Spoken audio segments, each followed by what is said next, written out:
This is Lorenz, and I will be talking about the Scholastic sports discussion. The first question I will be answering is name and explain 3 values of high school sports. Academic and social development is when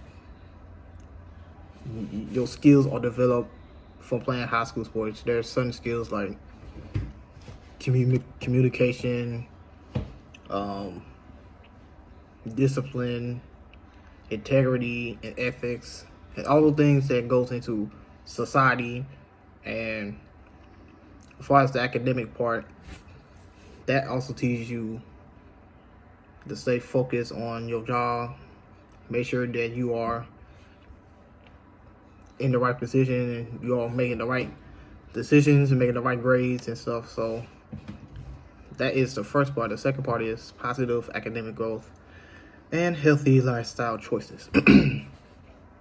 That is essentially when the choices that you make also affects your academics, and like I said before, integrity, discipline, etc.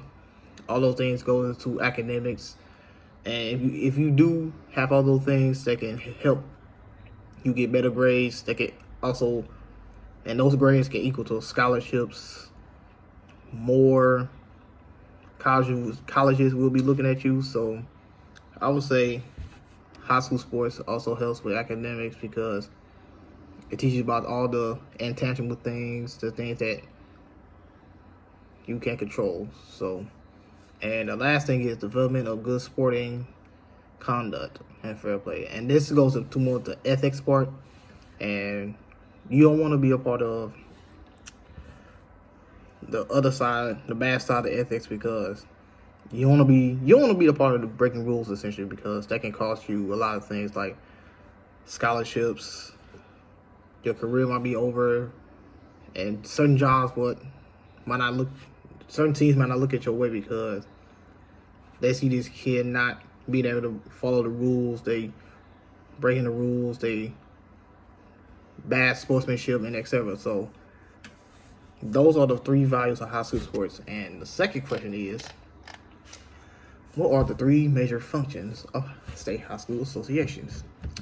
And the 3 major functions are mission, membership, and financials.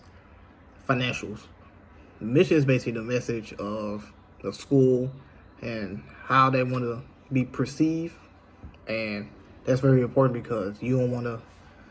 That's very important because the mission or the message should align with what the student wants. So that part. And the membership is, or associations, not individuals, and they can conclude affiliated memberships from outside the U.S. like Canada, Mexico, etc. So, and the last part is financials, and most of these, revenues come from state revenues, sale revenues, and I'm pretty sure taxes are included in this, and most of the salaries or most of the expenses are either benefits or salaries. So those are the 3 functions. And the last thing I will be talking about is name and explain 3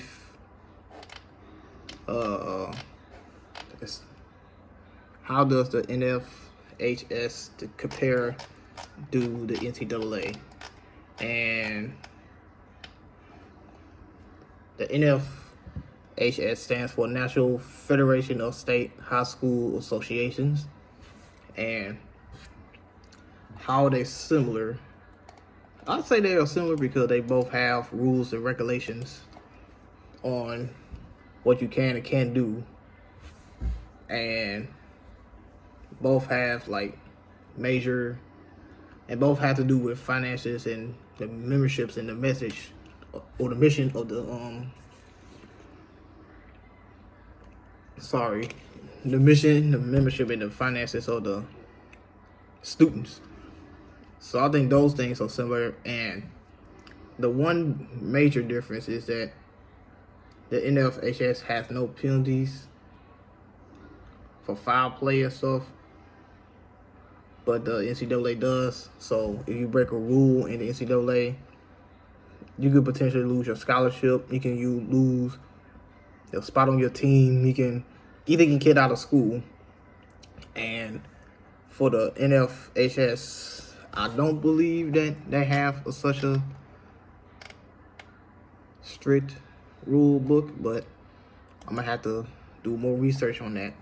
So those are the 3 questions that I'm answering today, and I want to thank you. Have a good night.